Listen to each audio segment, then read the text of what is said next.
Hello, I'm Dr. Arshnoor from Dr. Arshnoor's OIT Institute.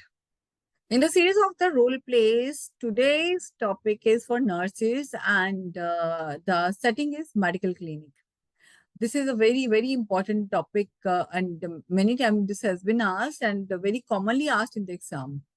This is about educating the patient regarding the self-monitoring and administration of insulin injections. Years old and is diabetic, and you have to tell about the patient to start with the insulin injection. And obviously, the patient will be quite anxious to start with the injections, and you have to convince the patient regarding this. So, this is convincing and educating the patient simultaneously. In this case, first of all, you have to introduce yourself that good morning or hello, I am so and so, and you're attending nurse today, or I'm one of the registered nurses working in this medical clinic. Then, second question, how may I help you? The patient will tell that actually, my doctor has asked me to see you today regarding this self administration of the insulin injection, but I am worried because I can't say that I will be able to start with this. Then you have to ask the patient regarding his or her concerns. Let it be the patient's name is Jack, and you have to start the conversation by saying that, uh, Jack, can you please tell me that what you are scared of? Why don't you want to start insulin injection? The patient might say that, first of all, it's quite painful. Then you have to convince the patient by saying that the needle is very fine and you will not find any problem while injecting this injection. Then the second question could be that I'm not a nurse, I'm not a doctor. How can I administer injection by myself? Then you have to tell the patient that that is the reason for your appointment today or for your visit today. Your doctor has asked you to learn this from me because self-administration of insulin injection is quite common in such of the cases and patients are safely injecting injections by themselves. I'm going to teach you that regarding today. So after that, you have to explain the patient about the procedure, how insulin injection can be injected. Tell the patient that first of all, there are 4 common sites where the injection can be injected. This could be deltoid muscle, and it could be thigh, it could be the hip region.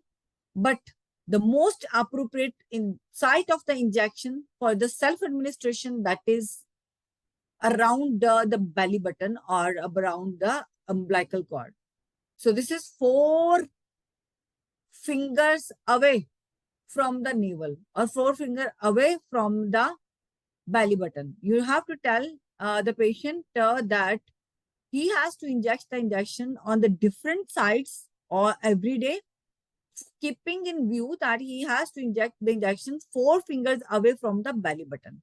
Then the second could be the patient, if he wants to go to some nurse or doctor, then he may go with the thigh, hip, or deltoid muscle. These are other appropriate sites for the injection, but for the self-administration, the most approachable site is around the belly button. Then you have to tell about the dose. The patient may ask that how much dose can I get? Then you have to tell that nowadays, with the latest technology, there are some injections in the form of the pen. These are called pen injections. Already the dose is given there and you just have to inject the injection. And after that, the patient will ask, suppose I'm not able to get it, then you have to tell the patient, then it is according to the recommendation of the doctor. Whatsoever the doctor prescribe you the dose, you have to take that much dose of the injection. After that, the instructions are to be given to the patient. So, Mr. Jack, first of all, it's very, very important for you to clean the site always whensoever you are going to inject the injection. Do not rub it much. Then discard the needle, discard the syringe because it should not come in the approach of the children and it should be safely discarded in the bin, which is allocated specially for setup of the injections. Then you have to tell the patient about other instructions. First, that he should always keep some candies or some sweet in his pocket. If he finds any problem, hypoglycemia, that he should be able to take that. Secondly, he should not become anxious because self-administration of insulin injection is quite common and he can easily maintain. Thirdly, if he is going for some party or is going outside his house, he should carry the required dose. He should not miss it at home. And fourthly, he should stay stress-free, should not put stress of injecting injections. And fifthly, we can say that he lead a healthy life, or he should think positive, should engage himself in the positive activities, and should not make himself much anxious. By telling all these things and other things, that the injection need not to be refrigerated, but it should be kept at the clean, it should be kept at the dry and some cold place. It should not be kept at the direct sunlight exposure. It should not have direct sunlight exposure or should not come in the contact with the sunlight. Secondly, if he finds any problem with the color change or there is some precipitates in the injection, that injection should not be taken. In this way, all these instructions can be given to the patient for the self-administration of the injection. And this topic can be asked in the exam also, because it is commonly asked in the exam. Hopefully, this information will be helpful for you. You can use these tips to play this role play in the exam. Otherwise, you can prepare yourself. You can self-practice with your friends or with your colleagues also. And this will be a valuable information for you. If you like this video, do not forget to like and share this video so that it should help other people also. And if you have not subscribed our channel yet, subscribe it right now so that you should be able to get the latest information on our channel whensoever we are uploading any new video. Keep in touch, stay healthy, happy learning. And if you feel that you want to get some other video, you can comment in my comment box. I'll read those and I'll answer those also. And if I find that any video is your wish, I'll definitely prepare that video also. Thanks for watching. Stay connected.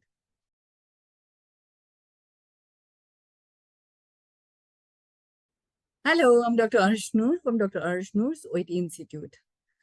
In the series of the role plays, I have chosen one of the most important role plays, that is injury or the burn to the child. This is repeatedly asked in the exam, so be careful and watch the video till the end. Now the setting is hospital emergency department and the nurse is talking to the mother of the child. First of all, I would like to thank the source from where I have taken this role play. This is, I guess, Mihira.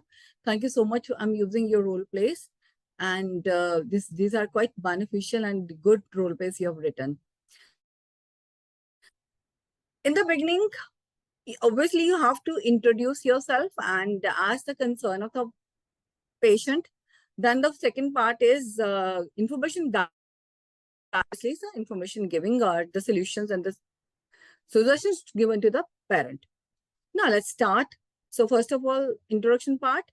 So my name is, you may tell anything that my name is Mihira or something, that I am one of the registered nurses working in this hospital emergency department. Or you may say that I'm your attending nurse today. How may I help you?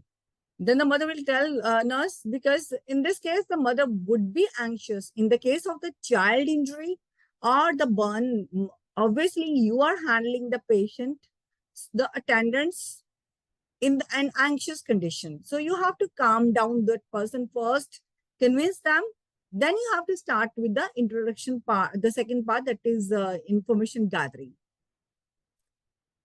So you may say that how may help you. The mother will anxiously tell you that, nurse, just check my child.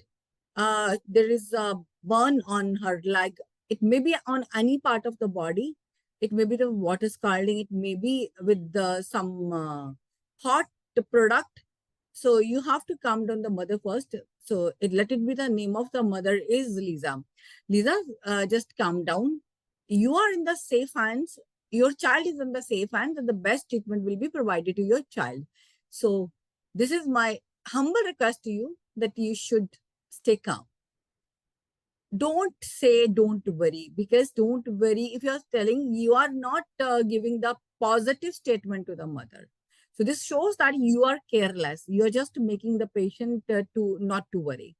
Then you have to gather the information that how did it happen.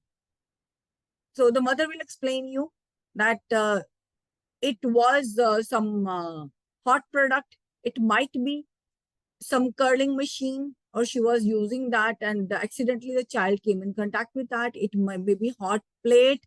It may be the gas stove. It may be the scalding with the hot water. So I'm taking here the scalding with the hot water because this is very, very common, and I'm taking that. So the mother will tell you that she was washing utensils in the kitchen, and there was hot water lying on the floor, which had kept to clean the utensils.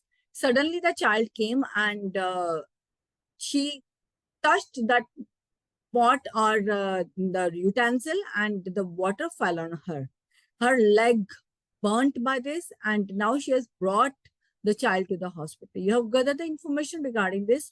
Then the next question could be, uh, when did it happen? Obviously, the patient would have brought to the hospital immediately. So the mother may tell you that it hardly took 10 to 15 minutes, because this is the time which I spent on the way. I brought my child to the hospital immediately. Then you have to appreciate, I really appreciate your efforts to bring the child on time to the hospital. Now I will start with the dressing and wound care. In this case, we have to explain about the further management of the child, as the mother has to take care of the child at home. So you have done the dressing, you have cleaned the wound, and now you're giving the instructions to the mother. Lisa, it's very important for you to take care of the wound properly, because burn injuries take much time to heal. In this case, the epidermis and the dermis both are affected, and there might be some type of infection, the chances of infection. To avoid that, it's important for you to take the prescribed medicine by the doctor regularly. Do not skip even a single dose, because in this way, the infection can be controlled, or we can prevent any type of the infection.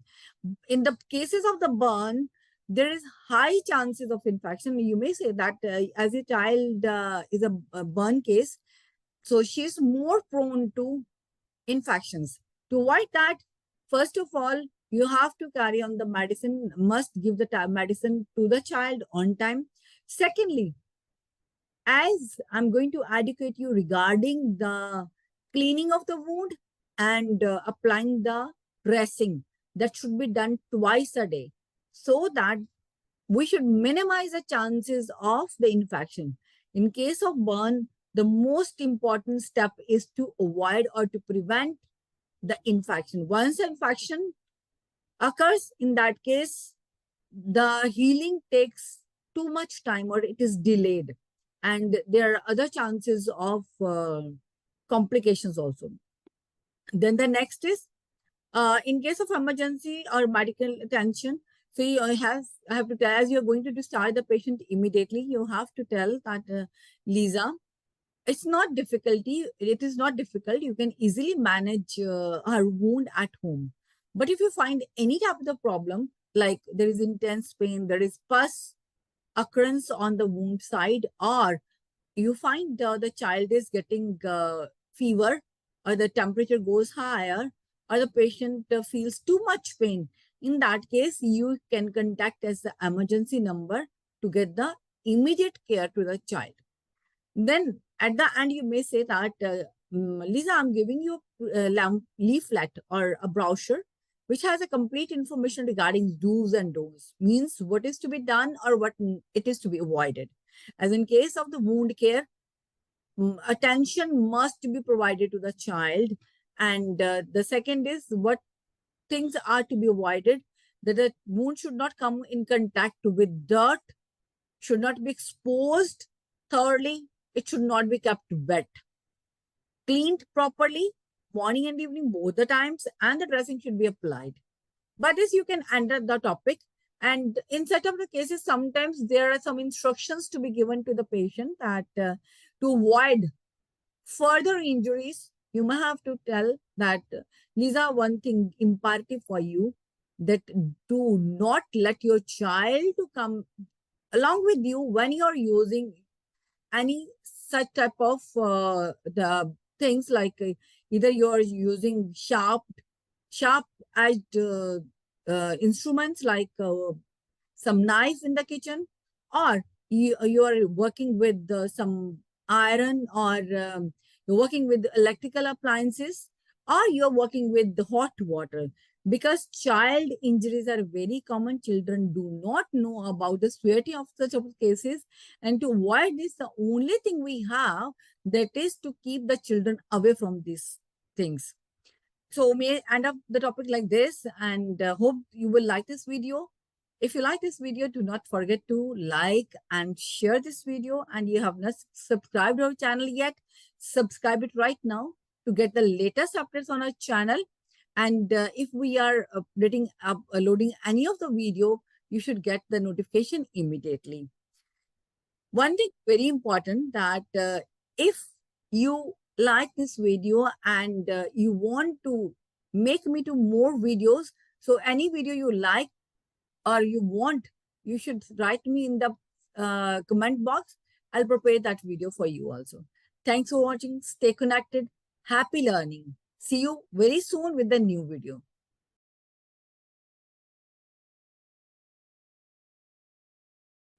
Hello, I'm Dr. Arshnu from Dr. Arshnu's OIT Institute. In the series of the role plays, today's topic, which I've chosen, that is for the doctors, and the setting is local medical clinic. A doctor is seeing a 45 years old patient who had acute myocardial infarction, and he was admitted to the hospital with that. Now he's come to the clinic to get further information and recommendations for. In this case, doctors, you have to first greet the patient. As we know that we have three parts. First is introductory part. You have to introduce yourself. Then certain questions in the form of getting information from the patient. And the second part is information gathering regarding him. Third is to give the solutions or the information properly. Now let's start. The doctor, you should start. Good morning. My name is Dr. Dash and Dash, and I am your attending doctor today, or I'm the doctor in charge in the local medical clinic. How may I help? Tell that I was admitted to the hospital few days back, and I will start from the hospital after getting recovered from myocardial infarction or after having heart attack. Then this was the cause that the patient was admitted to hospital. Now you have to ask the patient certain questions. So the patient has come for the follow-up and to gather the proper information how he can manage at home. Your question could be regarding his lifestyle, his occupation, his food habits, his other habits like exercise, any interest he does, like he's doing gardening or something like that. And then it would be the cigarette smoking and alcohol consumption. You should ask the questions related to this. I'm giving you some example regarding that. You may ask that, can you please tell me what do you do for living? the patient will tell that I am working as a clerk and this is a sedentary lifestyle. I have to work for 10 hours. As a patient, concern is that he is feeling fatigued. Here you should ask the patient that, do you have any particular queries which you want to ask me? The patient will tell that, yes, doctor, I often feel tired after my discharge from the hospital or after the attack I had. And you have to ask the patient that for how long he has been suffering, because it is not now.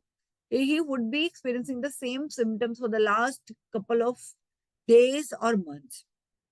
Then you should ask the patient about his food habits. 90% of patients with such condition have quality lifestyle, overworking timings, over timings, and secondly, their food is usually full of fats, sugar, and salt. It might be outside food. Then the third question, the patient does not do any exercise. You have to ask the patient that what type of activities do you do?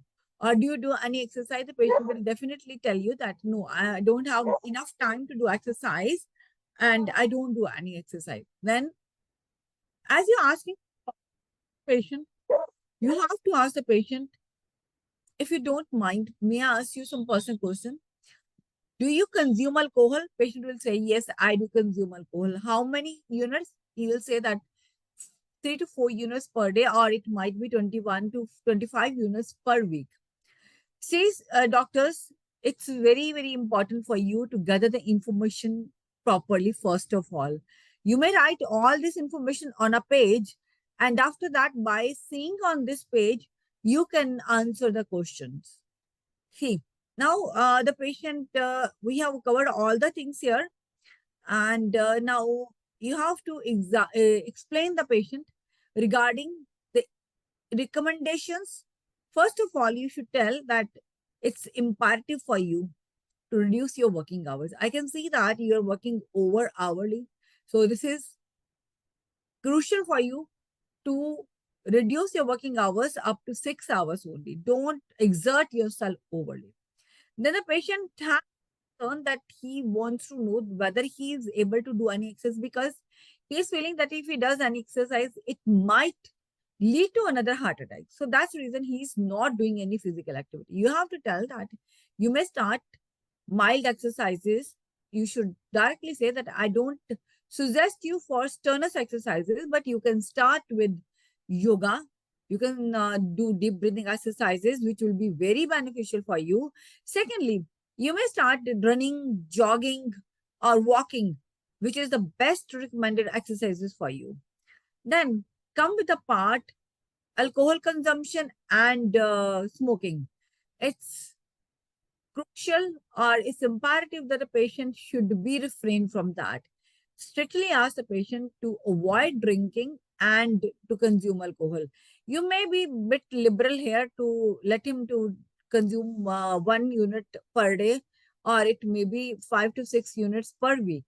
But he should immediately cessate smoking or quit smoking, because the patient with the myocardial infarction, they are strictly prohibited for smoking. In this way, you can tell the patient, see doctors, first of all, when you are asking the questions, must write down the information you have gathered. Then you should rephrase all the information as I'm telling you that, Mr. Jack, as per our conversations, I have come to know that you're working as a clerk on a desk and it is sedentary job of yours. Second, you're taking most of the food from outside. Thirdly, you don't do any exercise, and now you're scared that any exercise may lead to another heart attack. You consume alcohol and you smoke 10 to 12 cigarettes per day. Am I all right? So, do you want to add some more information to that? Do you feel that I should know more than this? In this way, you rephrase all the information. Then you have to give the suggestion to the patient. In this way, this role will be completed, and we have 5 minutes to complete this task. Do not forget to ask the relevant questions to the patient. Don't ask irrelevant questions. Then you may give the suggestion, and at the end, you may say, I'm giving you a pamphlet which has a complete information regarding do's and don't. If you feel any problem like intense pain, or you find any other problem, you can contact us with the emergency number to seek immediate medical aid. Hope this help you in preparing other topics also. I have prepared a complete video on lifestyle modification. You can see that video also. Now, at the end, it's important for you to give the information how the patient can contact in the emergency condition, because he is scared of that. As I've already told, that the emergency number is given on the pamphlet or in the discharge slip. You may tell the patient that you can contact that. So by this video, I'm feeling that this will be useful for you to prepare other topics on the lifestyle modifications. If you like this video, must like and share this video with our other friends also. If you have not subscribed our channel yet, subscribe it right now to get the latest updates on our channel. I'm an author of the book which is coming very soon in the market, that is Crack OET at First Attempt. You can pre-book your book at this time, because at this, if you pre-book your book, it will be cost you 50% discount. Thanks for watching. Stay healthy. Happy learning. See you very soon with the new video. Thanks for watching.